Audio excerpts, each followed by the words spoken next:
యేసుక్రీస్తు బెత్లెహేములో జన్మించినప్పుడు తూర్పు దేశము నుండి 3 జ్ఞానులు తొలుత యెరూషలేమునకు వచ్చి తదనంతరం బెత్లెహేము చేరుకుంటారు.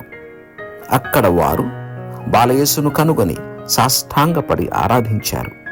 పిదప తమ సంచులను విప్పి బంగారము, సాంబ్రాణి, పరిమళ ద్రవ్యమును బాలయేసుకు కానుకగా సమర్పించారు. బహుశా ఈ 3 జ్ఞానులు తూర్పు దేశాలైన పర్షియా అంటే నేటి ఇరాన్ మరియు బాబిలోన్ ప్రాంతం అంటే నేటి ఇరాక్ దేశములకు చెందిన వారుగా గుర్తించవచ్చు. బైబిల్ గ్రంథం వీరి పేర్లు ప్రస్తావించనప్పటికీ ఓ పాశ్చాత్య సంప్రదాయం వీరిని కస్పార్, మెల్కియోర్, బల్తజార్ అని పేర్కొంది. వీరు దాదాపు 900 నుండి 1200 మైళ్ళ దూరము కొన్ని నెలల పాటు కొనసాగించి బెత్లెహేము చేరుకొని బాలయేసుకు విలువైన తమ కానుకలు సమర్పించారు. మై ఫ్రెండ్, దేవుని ఆలయం నీకెంత దూరం? ఆయన ఆరాధనకు నీవిచ్చే కానుక ఏంటి?